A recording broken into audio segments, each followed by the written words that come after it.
Hi అండి. ప్రతిలిపి అంశాలమాలలో ఇప్పుడు మీరు వింటున్న అంశాలు నీ ఊహల్లో, కాలిన కడుపులు, నీ కోసమే ఎదురుచూపు. లాస్ట్ ఎపిసోడ్‌లో రఘు, చందన ఇద్దరూ మాట్లాడుకుంటున్నారు. అక్కడి నుండి కొనసాగింపు. మీరు చెప్పింది కూడా నిజమేలెండి.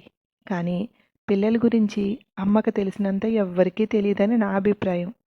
మరీ చిన్నప్పుడు మాటలు రాని టైంలో వాళ్ళకి వచ్చి రాని మాటలు కూడా అమ్మకే అర్థమవుతాయి. అమ్మ ఊహల్లో పిల్లలు ఎన్నో విజయాలు అందుకుంటారు అంది చందన. కానీ చందన, నీ ఊహల్లో నీ కొడుకు ఎంతో ప్రయోజకుడు కావచ్చు. అదే ఊహల్లో బ్రతకూడదు. ఆ ఊహలు నిజం చేయటానికి వాడు పయనించే దారిని కూడా మనం చూడాలి.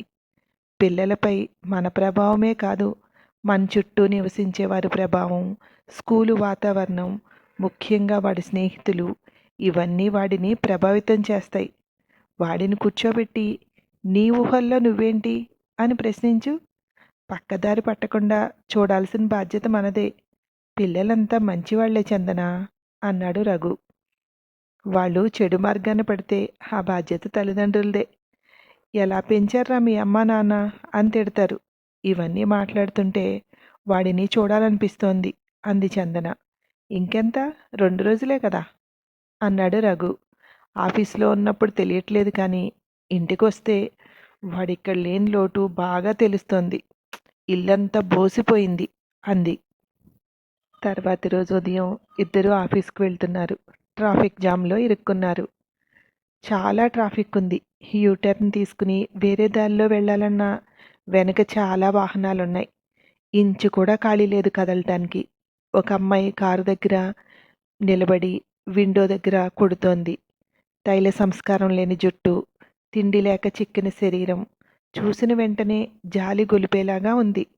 రఘు డబ్బులు ఇవ్వబోయి మళ్ళీ మానేసి, చందన, బాక్సులో అన్నం ఆ అమ్మాయికి పెట్టు అన్నాడు. వెంటనే గ్లాస్ కిందకి దించి 2 బాక్సుల్లో అన్నం ఆ అమ్మాయి పళ్ళెంలో పెట్టేసింది. పళ్ళెం నిండుగా అయింది. వాటర్ బాటిల్ చేతికిచ్చింది. ఆ పాప ముఖంలో ఆనందం. గబగబా ప్లాట్ఫామ్ పైకి వెళ్ళి అక్కడ పెట్టింది. అక్కడ ఒక చిన్న పాప కూర్చొని ఉంది. పళ్ళెం అక్కడ పెట్టి కూర్చున్న వెంటనే ఆ అమ్మాయిని చూసి ఇంకో పిల్లాడొచ్చాడు. ముగ్గురు కూర్చుని తింటున్నారు. ఆ పిల్లాడికి వీళ్ల వైపు చూపించి ఏదో చెప్తోంది. పాపం ఆ చిన్నపిల్ల చూడండి అంది చందన అటే చూస్తూ. ఖాళీ కడుపుతో ఉన్నట్టున్నారు. ఈ రోజుకి మన బాక్సుల వల్ల ముగ్గురికి కడుపు నిండుతోంది. మనం డబ్బులిస్తే పెద్దవాళ్ళు వీళ్ళ దగ్గర నుండి తీసేసుకుంటారు. అన్నమైతే కడుపు నిండుతుంది. అందుకే అన్నం పెట్టమన్నాను అన్నాడు సంజయ్. ఏం పర్లేదు, ఈరోజు క్యాంటీన్లో తిందాం మనం అంది. చిన్నపిల్లలు బలవంతంగా దింపారో వేళ్లే వచ్చారో పాపం అంది చందన. కాలిన కడుపులను నింపుకోవటానికి పాట్లు అన్నాడు. వెనుక నుండి హారన్ సౌండ్స్. ముందు వాహనాలు కదులుతున్నాయి. రఘు ముందుకు పోనిస్తూ అటు చూస్తే ముగ్గురు చెయ్యి ఊపుతున్నారు.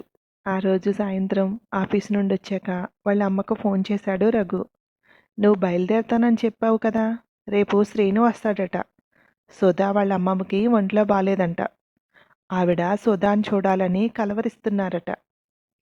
సుధాని పాపని తీసుకుని బయలుదేరుతున్నాడు. ఇప్పుడే వచ్చి చెప్పి వెళ్ళాడు. మళ్ళీ ఎందుకు వాళ్ళకి లీవ్ వేస్ట్, నేను తీసుకువెళ్ళిపోతాను దీపుని అని. నీకు ఫోన్ చేస్తానన్నాడు అంది వాళ్ళమ్మ. అవునా, దీపు ఏం చేస్తున్నాడు అన్నాడు రఘు. లేడు, పద్మ తీసుకువెళ్ళింది, ఇంకా రాలేదు అంది. సరే అమ్మ, అయితే నేను శ్రీనుకి ఫోన్ చేస్తానులే అని కాల్ కట్ చేసి శ్రీనుకి చేశాడు. వెంటనే తీశాడు శ్రీను. నేను ఇప్పుడే చేద్దామనుకుంటున్నాను. నువ్వు ఆఫీసులో ఉంటావని మధ్యాహ్నం చేయలేదు. నేను రేపు అక్కడికి వస్తున్నాను. నేను వచ్చేటప్పుడు దీపుని తీసుకొచ్చేస్తాలే. మళ్ళీ నువ్వు రావడం ఎందుకు, లీవ్ వేస్ట్ అన్నాడు. సరే అయితే, నీకు ఇబ్బంది లేదు కదా అన్నాడు రఘు. ఇబ్బంది ఏమీ లేదు అన్నాడు. అమ్మ చెప్పింది సుధా వాళ్ళ అమ్మమ్మకి బాలేదట అన్నాడు రఘు. సుధా వాళ్ళ అమ్మమ్మ తనని చూడాలని కలవరిస్తోందట. ఈరోజే బయలుదేరాలనుకున్నాము. నీకు తెలుసు కదా ఇక్కడ పనులు, అందుకే రేపు బయలుదేరుతున్నాను. అమ్మకి చెప్పాను, రేపు బయలుదేరే టైంకి మళ్ళీ ఫోన్ చేస్తాలే అన్నాడు. సరే అయితే, నేను చెప్తానులే అమ్మకి అన్నాడు రఘు. బయలుదేరేటప్పుడు ఫోన్ చేస్తానులే అని చెప్పెట్టేశాడు. తర్వాత రోజు వాళ్ళ ఆఫీస్కి వెళ్తుంటే ఫోన్ వచ్చింది. ఇప్పుడే బయలుదేరుతున్నాం, ఈవినింగ్ కల్లా వచ్చేస్తాం అని చెప్పాడు శ్రీను. సరే, మీకోసమే వెయిట్ చేస్తాను అన్నాడు రఘు. ఆ సాయంత్రం ఆఫీస్ నుండి వాళ్ళు వచ్చి వీళ్ళ కోసం ఎదురు చూస్తూ కూర్చున్నారు ఇద్దరు. ట్రాఫిక్లో లేట్ అయ్యి వాళ్ళ కారు దిగి లిఫ్ట్ ఎక్కి దిగేసరికి రఘు ఎదురెళ్ళి ఇద్దరినీ లోపలికి ఆహ్వానించాడు. బాగున్నారా అన్నయ్య అంటూ పలకరించింది సుధా. బాగున్నాం, పాప ఎలా ఉంది, పడుకుందా అన్నాడు రఘు ఆమె భుజంపై ఉన్న పాపను చూస్తూ. అవునన్నయ్య అంది. మేం బయలుదేరతాం అన్నారిద్దరు. కొంచెం టీ తాగి వెళ్ళండి అంటూ సుధా ఇద్దరికీ టీ తీసుకొచ్చి ఇచ్చింది. టీ తాగుతూ ఉండగానే పాప లేచి దీపుతో ఆటలు మొదలుపెట్టింది. నా కోసమే ఎదురు చూస్తోందట మా అమ్మమ్మ. ఎవరినీ గుర్తుపట్టడం లేదట. నన్నే కలవరిస్తుందట. నా కోసమే ఎదురు చూస్తూ ఉంది. మేం బయలుదేరతాము అంటూ లేచింది.